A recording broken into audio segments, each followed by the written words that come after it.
संघर्ष से सफलता तक का सफर। आईएएस ऑफिसर की प्रेरणादायक कहानी। दोस्तों, आज क्या नहीं है आपके पास अच्छे कपड़े, अच्छा खाना, अच्छा घर, पर कभी आपने सोचा है कि आपके उलट एक और दुनिया है उन बच्चों की जिनके पास न तो अच्छा घर है, न ही अच्छा खाना, न कपड़े और न ही किताबें, पर फिर भी वही बच्चे आईएएस, डॉक्टर, इंजीनियर आदि के सपने संजोते हैं और हर मुश्किलों से लड़कर उन्हें पूरा करते हैं। ऐसे ही एक शख्स की दास्तां मैं आज आपको बताती हूँ। बनारस के गलियों में खेलते हुए अपने एक दोस्त के साथ उसके घर चले जाने पर उसके पिता ने उस लड़के को घर के बाहर निकालते हुए कहा था कि तुम्हारी हिम्मत कैसे हुई हमारे घर में आने की, सिर्फ इसलिए क्योंकि वो लड़का एक रिक्शे वाले का लड़का था और वो सज्जन एक संपन्न परिवार से थे।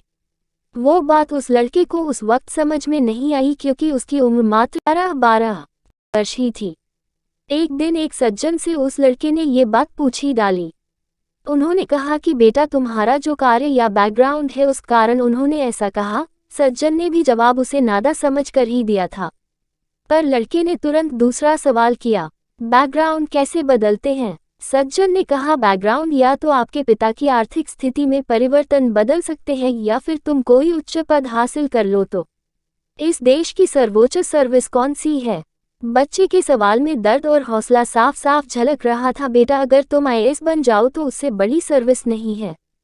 और दोस्तों, यही से शुरू हुआ उस लड़के का संघर्ष का सफर। जिस उम्र में हम लोग डॉक्टर, इंजीनियर बनने के सपने मजाक में देखते हैं, उसी उम्र में उस लड़के आईएएस बनने का संकल्प ले डाला और यही अपमान उसकी जिंदगी का टर्निंग पॉइंट बना। वो रिक्शे वाले का लड़का था गोविंद जायसवाल, जिन्होंने हिंदी माध्यम में सर्वोच्च अंक प्राप्त किए थे। वो भी प्रथम प्रयास में। गोविंद जी की जिंदगी में मुश्किलें कम नहीं आई। उन्हें केवल एक जोड़ी कपड़े मिलते थे, वो भी होली में। एक जोड़ी कपड़े में पूरा साल कैसे? एक कमरे में 5 लोगों का परिवार रहता था, वही खाना बनाना, वही सोना। हम सब कल्पना भी नहीं कर सकते, पर यही बातें तो गोविंद जी को हमेशा उनके लक्ष्य की याद दिलाती थी कि उन्हें बहुत आगे जाना है। गोविंद जी की बड़ी दीदी ममता जी जब पाए के लिए स्कूल जाती तो लोग ताने देते कि तुम्हें तो दूसरों के घर में बर्तन धोने चाहिए जिससे 2 पैसे कमा लो, पर लिख कर क्या करोगी?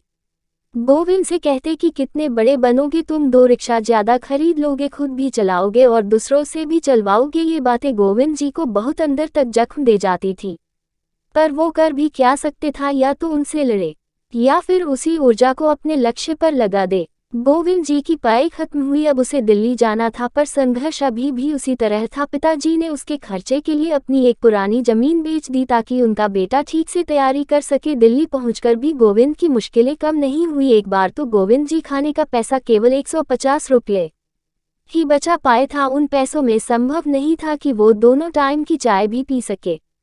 अब पिताजी के पास कुछ भी नहीं था। आप खुद सोचिए, 150 रुपये आप कितने दिन चला सकते हो? वो भी दिल्ली जैसे शहर में। गोविंद ने अपना खाना आधा कर दिया, चाय भी बंद कर दी। कम खाने की वजह से बहुत बीमारियां हुई।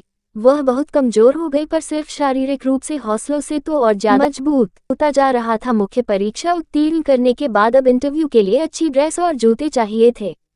उन्हीं दिनों उनकी दीदी गर्भवती थी और उन्हें चेकअप करना था, पर उन पैसों से उन्होंने गोविंद के इंटरव्यू की ड्रेस का इंतजाम कर दिया। सबने कहा कि आपको खतरा हो सकता है अगर इलाज नहीं हुआ तो। उन्होंने कहा 14 मई को रिजल्ट आएगा, तभी कर लूंगी। उनके इस विश्वास को गोविंद कभी नहीं तोड़ना चाहता था। उसकी दूसरी दीदी गीता दी, जो परिवार वालों से लड़कर उन्हें सपोर्ट करती थी, बहुत सारी उम्मीदें थी उन्हें अपने भाई से। उन उम्मीदों को गोविंद कभी नहीं तोड़ना चाहता था।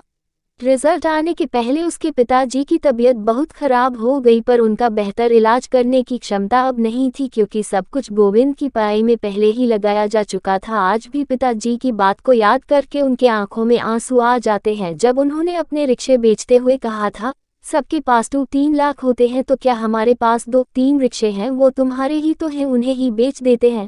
आज अगर गोविंद सफल न हुए होते तो जाने कितनी जिंदगियां खत्म हो गई होती। आज उन्हीं गलियों के लोग उनसे बातें करना चाहते हैं, उनके ऊपर गर्व करते हैं, जिन्होंने एक दिन गोविंद को उन्हीं गलियों में खेलने से मना कर दिया था। गोविंद अपनी सफलता के बारे में सिर्फ इतना कहते हैं कि अगर आप पूरी लगन के साथ परिश्रम करो तो आज कोई भी चीज असंभव नहीं है। उनका कहना है, अभाव के प्रभाव से इंसान बहुत कुछ बन सकता है।